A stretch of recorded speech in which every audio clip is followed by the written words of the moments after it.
Everything that woman just told you is true. I need you to hear me say that before I say anything else. Everything she said is true, and I know it is true because I learned every single one of those lessons. The worst way a person can learn anything. I am 103 years old. I was born in 1922 in a town that does not exist anymore. A coal town in Kentucky that got swallowed up and forgotten, like most coal towns did. I have been a daughter and a wife and a mother and a widow and a grandmother and a great-grandmother. I have been poor in ways that would make your worst day look like a vacation. I have buried 2 of my children. I have buried one husband I hated and one husband I loved so much that I still talk to him sometimes when nobody is around to hear me. I have seen things that would break most people, and I am still here sitting in my daughter's living room watching that video of Jeanette and nodding my head because she is right. She is right about all of it. But I need you to understand something. That woman had a good life. She says so herself. She was poor but happy. She had a wonderful mother. She had one husband for almost 60 years, and it was a good marriage. She had children who lived. She walked home through clean snow and went to the movies for free, and calls that one of her best memories. That is a good life. I did not have that life, and I still learned the same lessons she learned. Which means those lessons are not just nice ideas from a lucky old woman who made it to 105. Those lessons are the truth, the actual truth about how life works. And if you ignore them, you will regret it. Not because I am telling you to feel regret, but because regret is what happens when you live long enough to see what you threw away. Let me tell you about fate. Jeanette talks about the book, the Jewish belief that your whole life is written down before you are born, how long you will live, what kind of life you will have. She says it is not up to you. I believe that too, but not the way she means it. I believe there are things that happen to you that you cannot control. A car jumps the curb, a mine collapses, a virus finds your daughter before there is a vaccine. A war takes your son and sends back a folded flag. Those things are not up to you. She is right about that. You can be in the wrong place at the wrong time, and that is the end of your story. But here is what she did not say. And maybe she did not need to say it because her life did not teach it to her the way mine taught it to me. What you do after the thing happens, that is up to you. I was married the first time at 16 years old. I am not going to tell you his name because I do not say his name anymore, and I have not said it in over 70 years. I will just tell you that I spent 8 years living in fear every single day. Fear when he came home, fear when he did not come home. Fear when he was quiet. Fear when he was loud. I had 2 babies in that house, and I was scared every day that something would happen to them because of him. And then one night in 1946, he went to a bar, and he did not come back. Someone else's husband put a knife in him over a card game, and that was the end of my first situation. I was 24 years old with 2 children and no money and no family who could help. And I thought my life was over. That was the moment right there. That was when I could have decided that the book was written and there was nothing I could do.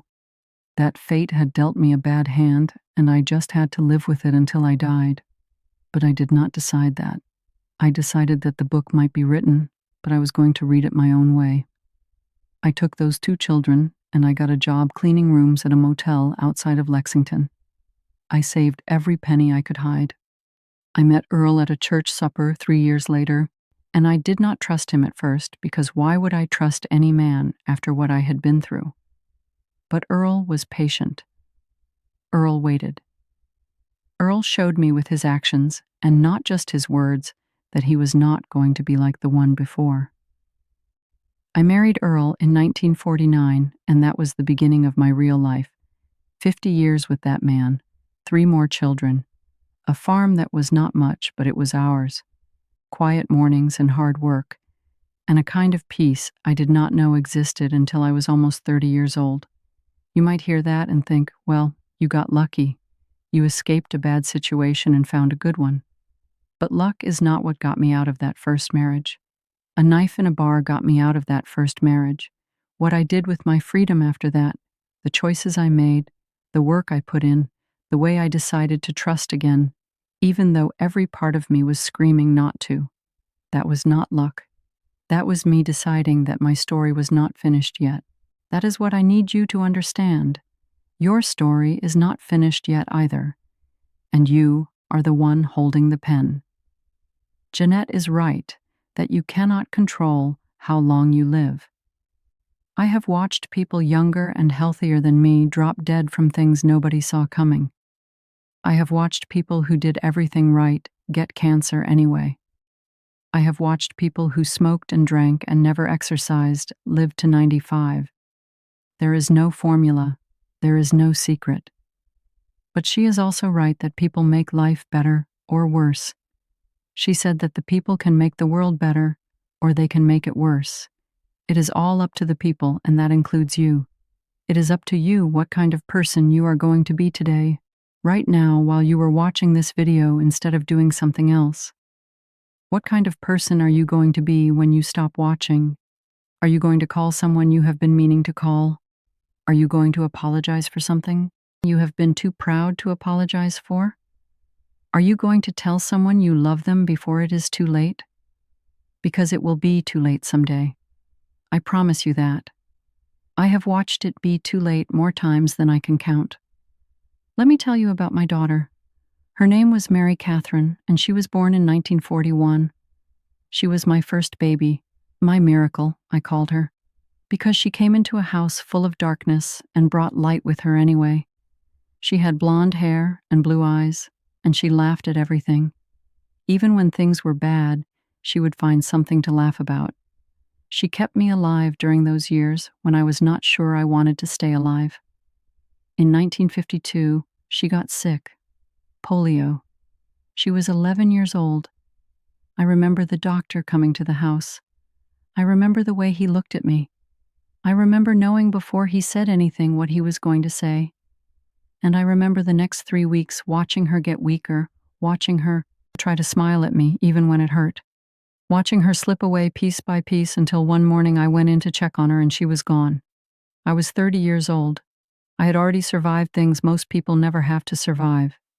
And that moment, standing in that room with my baby girl, who was not breathing anymore, that was the closest I ever came to giving up completely. I'm going to tell you what saved me.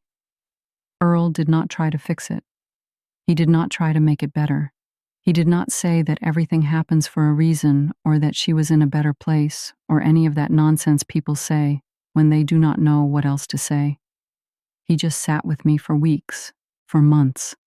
He sat with me while I cried. He held my hand while I screamed at God. He made sure I ate even when I did not want to eat. He made sure the other children were taken care of when I could not take care of them. He did not ask me to be okay. He just stayed. That is what love is. That woman, Jeanette, she said love is hard to define.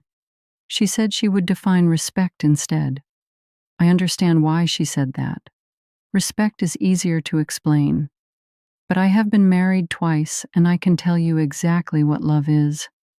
Love is staying.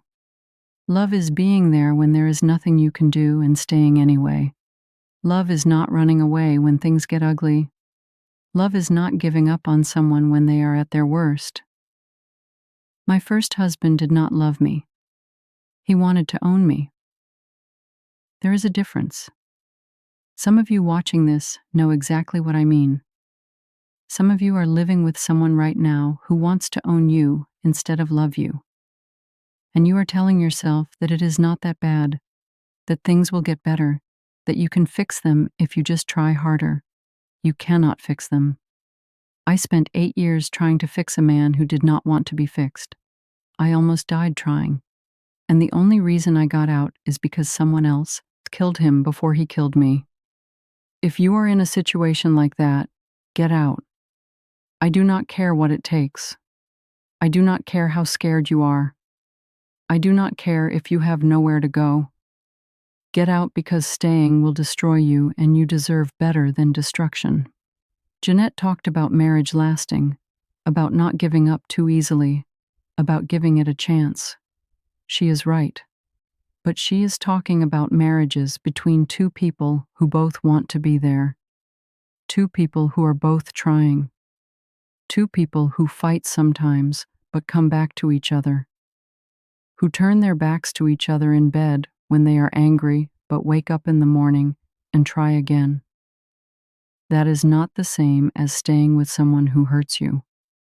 That is not the same as overlooking abuse. You have to know the difference. And if you do not know the difference, ask someone who does. Ask someone who has been through it.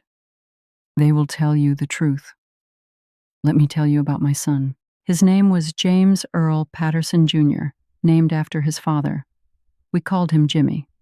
He was born in 1951, the year before Mary Catherine got sick. He grew up watching his mother grieve for a sister he barely remembered. He grew up on that farm helping his father, learning to fix things and build things and grow things. In 1969, he turned 18 and he enlisted Vietnam. I begged him not to go. I told him there were other ways to serve his country. I told him I had already lost one child and I could not survive losing another. He looked at me and he said, "Mama, I have to go. The boys over there need help. I cannot sit here on this farm while they are dying." He died 4 months later. Ambush outside of Dong.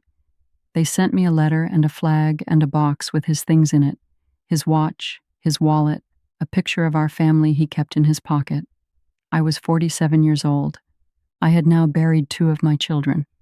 You want to know how I survived that? I do not know. I really do not know. There were days I did not want to survive it. There were nights I prayed to God to take me to so I could see them again. There were moments when I thought about making that happen myself. But I had 3 other children who needed me. I had Earl who needed me. And somewhere deep inside, underneath all that grief, there was a voice that said, "You are not finished yet." That voice has kept me alive for 103 years. That voice is inside you too. I know it is. Even if you cannot hear it right now, it is there, and it is telling you the truth. You are not finished yet. Your story is not over. There is still time to make it mean something. Jeanette said something that hit me harder than anything else in that video. She said, "When you are young enough to change, you can change. When you get old, you are too old to change." I disagree with her on that. I changed when I was 24 and my first husband died. I changed when I was 30 and buried my daughter. I changed when I was 47 and buried my son. I changed when I was 76 and buried Earl. Every time I thought I was too old to change, life came along and changed me anyway. You are never too old to change, but you might be too stubborn. You might be too scared. You might be too comfortable with your own misery to imagine anything different. That is what will kill you. Not age, stubbornness, fear, comfort in misery. If you are watching this and you are 25 or 30 or 40 and you think you have plenty of time to figure things out, let me tell you something. You do not have plenty of time. You might have plenty of time, or you might have 3 months, or you might have until tomorrow afternoon. You do not know. Nobody knows. That is the whole point. Jeanette is right that your life might already be written. But she is also right that you cannot know what is written. You cannot read ahead. You just have to live the page you are on and make it count. So make it count. Call your mother. Call your father. Call whoever raised you. Whoever loved you when you did not deserve it.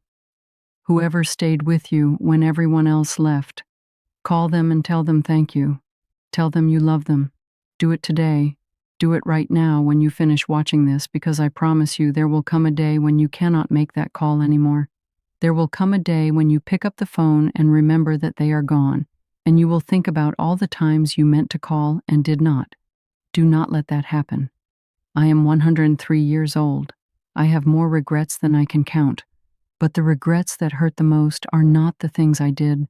They are the things I did not do, the words I did not say, the calls I did not make, the time I wasted being angry or scared or stubborn when I could have been present.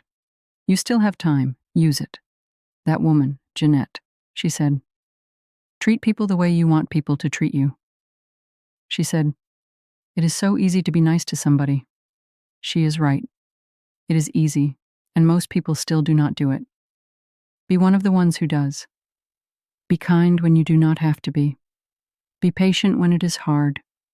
Be gentle with people who are struggling because you do not know what they are carrying. You never know what someone else has been through. You never know whose child just died. You never know whose marriage is falling apart. You never know who is one bad day away from giving up completely. A kind word cost you nothing and might save someone's life. I have lived through a depression and a world war and a polio epidemic and Vietnam and recessions and pandemics and more funerals than I can remember. I have seen the worst of what people can do to each other. I have also seen the best, and I am telling you the best is worth fighting for. Your life is worth fighting for. Do not give up. Do not settle. Do not accept a version of your life that makes you miserable just because changing seems too hard. That woman, Jeanette, made it to 105. I have made it to 103. We are still here, and we are both telling you the same thing. It is not too late. Whatever you need to do, whatever you need to change, whatever you need to say to someone before you run out of chances, do it, Dale.